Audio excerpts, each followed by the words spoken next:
25,000 টাকা মন ইলিশের বাজার।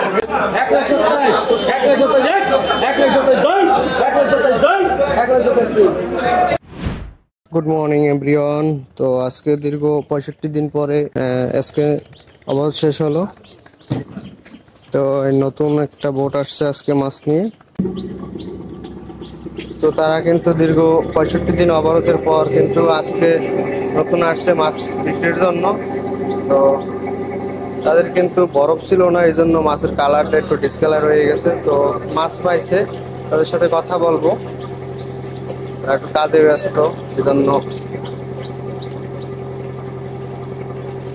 তারা কিন্তু মাছগুলো পরিষ্কার করতেছে। দীর্ঘ 65 দিন অবরোধের পর কিন্তু এই প্রথম মাছ একটা বোটই আসছে, আর এগুলো কিন্তু সব সাগরের ভিতরেই আছে। তো এসে বাস্কেট করা মাছ, এগুলো কিন্তু নিলামে নেওয়া হবে। তো তাদের কাছে কিন্তু ইলিশ নেই, সবগুলোই হলো আমাশা, এগুলো হলো বিভিন্ন রকমের মাছ মিক্স করা, এগুলোর বলা হয় কাউয়া মাছ। মাছগুলো কিন্তু পোস্টারে রাখা হয় বোর্ডের তলে, এখানে কিন্তু অনেক মাছ আছে। এই হলো পোস্টার, এখানেই বরফ দিয়ে রাখা হয় মাছগুলো। নিচে একজন লোক আছে, তিনি কিন্তু আস্তে আস্তে মাছগুলো উঠাই দেয়, এবং এখানে বরফের পানিগুলো কিন্তু সবগুলো দিয়ে পরিষ্কার করে তারপরে কিন্তু নিলাম করে পাঠানো হয়, যেখানে মাছের পাইকাররা থাকে। মাছের কালারটা কিন্তু ডিসকালার হয়ে গেছে, কারণ বরফ ছিল না মেবি।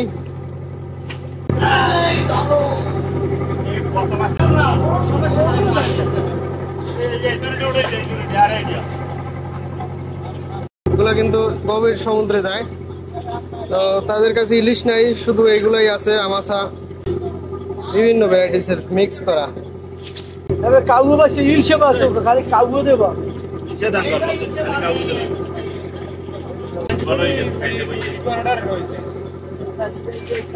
তো গাইস, এ হলো বোট। আজকে কিন্তু একটা বোটই আসছে, যেহেতু 65 দিনের অবরোধে সবাই কিন্তু গভীর সমুদ্রে মাছ ধরার জন্য গেছে।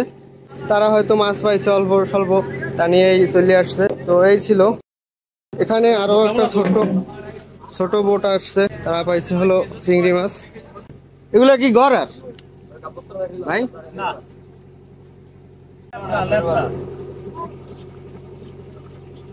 এগুলো পাইছেন কমনে? এগুলো ঘোরার না এমনি না, এমনি লেত্রা না।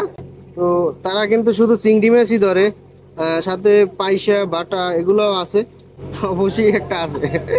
তো দীর্ঘ 65 দিন অবরোধের পর কিন্তু মাছ আজকে কিছু দেখা যায়। তো এখন দেখাবো কিভাবে মাছগুলা নিলাম করা হয়। মাছগুলা কিন্তু বাস্কেট করার পর এক এক বাস্কেট বেচা হয় এক এক দামে।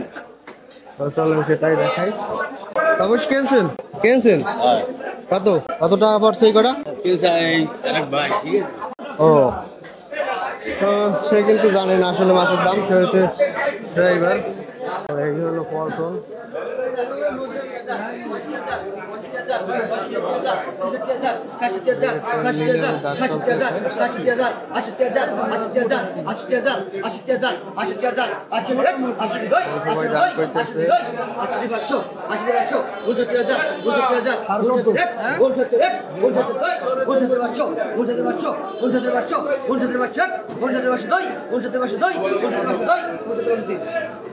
মন্টু ভাই কিন্তু মাছটা পাইছে।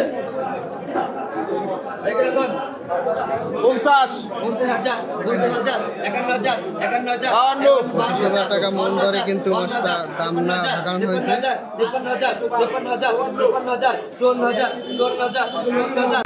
ধরে দেখতেছে মাছটার ওয়েট কত। 50,000 টাকা মনে কিন্তু নিলামের ডাক ধরা হয়েছে। 55,000 টাকা পর্যন্ত উঠছে। মন্টু ভাই দাম দিতেছে 57,000 পর্যন্ত উঠেছে।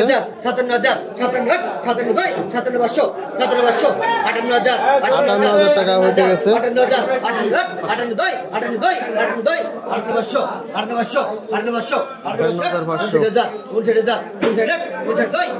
58,500। 59,000 টাকায় এই ভাই পাইলো মাছটা। এটা তো মন ধরে কিনছেন নাকি? মন ধরে কিনছেন না? 59,000 টাকা মনে মাছটা পাইলো। 3 কেজি 970 গ্রাম। দুইটা বড় বড় মাছ, এগুলো কিন্তু 1,27,000 টাকা মনে নিলাম হইতেছে। কি কে পায়?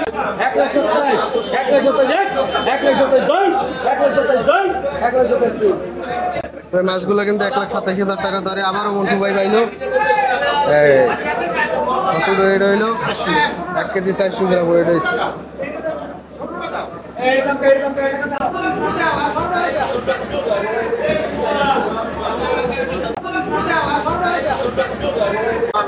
তো আজকে যেহেতু ফার্স্ট টাইম, আজকে কিন্তু মাছের দাম যাইতেছে প্রচুর।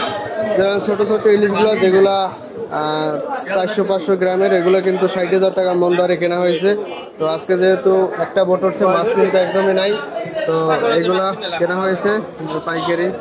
তো গাইস মাছগুলো কিন্তু প্যাকেজিং হচ্ছে, এগুলা চলে যাইবে হলো আমাদের খুলনায় প্যাকেজিং হইতেছে। 1,25,000 টাকা মন ইলিশের বাজার। রূপালী ইলিশ, রূপালী ইলিশ 1,25,000 টাকা মন। 1,25,000 টাকা মন। চরদানি কেন্দ্র বর্ষবরত কেন্দ্র টাকা ডাক ধরা হয়েছে 950 টাকায় পাইলো মাছটা। এই ভাই তো এখানে ওই বোর্ডের মাছ কটা নিলাম ডাক হইতেছে 900 টাকা কেজিতে। 950 দাম হচ্ছে 990 টাকা 990 টাকা 990 991 990 আর 10 টাকা কইবে না কেন? 990 পর্যন্ত উঠেছে কেজি। 990 তে মাছটা পাইলো 990 টাকা কেজি। তো গাইস ফাইনালি মাছ কিন্তু বেচা শেষ। পরে কলার কিন্তু ধুয়ে ফেলানো হয়েছে। তো এগুলো সব ধোয়াটা ক্লিয়ার। তো তারা কিন্তু সবাই ফ্রেশ হইতেছে। এখন কিন্তু একটা মাছও নাই, একদম খালি কলস্টার। এটার ভিতরে কিন্তু মাছ রাখা হয়, এখানেও কিন্তু মাছ নাই। দুইটা কলস্টার, যেহেতু এটা বড় বোট, এটা একদম খালি। তো তাদের সব মিলিয়ে মাছ বেচা হয়েছে 4.5 লক্ষ টাকা। তাদের ফিশিংয়ে 4.5 লক্ষ টাকার মাছ ধরছে। এখানে কিন্তু তাদের থাকার জায়গা খুবই ছোট, এর ভিতরে তারা 8 জন মানুষ থাকে, রাত্রি যাপন করে। এগুলো আমাদের সেই জাকির গাজী ভাই। তো সে কিন্তু একটু আগে মাছ উঠাই দিছিল, সে এখন দেখেন পুরা চেঞ্জ হয়ে গেল তার গেটআপ, পান খাইতেছে। তো জাকির ভাই মাছ কত টাকা বেচা হইলে? 4.5 লাখ টাকার মতো বেচা হচ্ছে। 4.5 লক্ষ টাকার মাছ বেচা হয়েছে না? 4.5 লক্ষ টাকার মাছ তারা বেচলো। এখন তারা যাবে বাসার উদ্দেশ্যে, পরে একদিন রেস্ট করার পরে আবারও কিন্তু তারা সাগরের উদ্দেশ্যে রওনা দেবে। তো আমাদের বাজার খরচ হইলে কত? বাজার খরচ তো ভাই আজকাল বেশি, অনেক সব জিনিসই এখন দাম বেশি। সব জিনিসই এখন দাম বেশি। এই ধরেন তেল কিনতে গেলে দাম বেশি, তারপর বরফ কিনতে গেলে দাম বেশি, এই বিভিন্ন আইটেম এখন চালান বেশি হয়ে যায়। তো গাইস তাদের 4.5 লক্ষ টাকা বেচা হইলে তাদের কিন্তু 2 লাখ টাকার মতো আছে বোট খরচ।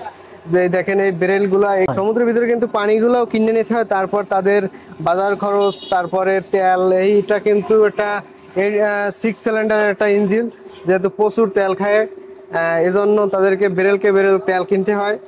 7-8 দিন তাদের ফিশিং হয়, এতে তাদের প্রায় 2 লক্ষ টাকা মতো খরচ আসে। তো অবরোধ নিয়ে কিছু বলেন। যদি না থাকতো তাহলে ধরেন এই 65 দিনের অবরোধে আমাদের মানে কোনো ইনকাম তো সোর্স নাই, আমরা তো নদীতে ব্যবসা করি। তাদের কিন্তু 65 দিন অবরোধের ভিতরে কিন্তু তাদের কোনো আইনিং এর কোনো সুযোগ নাই। তারা কিন্তু 500টার উপরেই তাদের সংসারটা চলে। তো তাদের যদি এই অবরোধটা না হতো তাহলে সংসার না তো। এই ধরেন আমাদের এই জেলে যারা, তারা তো ধরেন এই যে একটা বোট যার 100 ঘরের ভিতরে, 100 ঘরের ভিতরে ধরেন 80 জনই আছে কিস্তির ঋণ। কিস্তির ঋণ? হ্যাঁ। তাহলে এই যে 65 দিন যদি অবরোধ দেয়, হ্যাঁ। তাহলে এই 65 দিন অবরোধ দেওয়ার তো কোনো ইনকাম সোর্স নাই। না, ইনকাম সোর্স নাই। তাহলে মানুষে খাইবে কি? খাইবে। যারা খাইবে তারা কিস্তি দেবে। তাহলে 65 দিন অবরোধটা দেওয়াটা আপনাদের আমাদের তো এই 65 দিনের মধ্যে চাল দেওয়া হয় সরকার থেকে, দেয়। পাইছেন? অনেকে পায়, অনেকে পায় না। তো আজকে এই পর্যন্তই। সবাই ভালো থাকুন, সুস্থ থাকুন, আল্লাহ হাফেজ। দেখা হবে নেক্সট কোনো ভিডিওতে।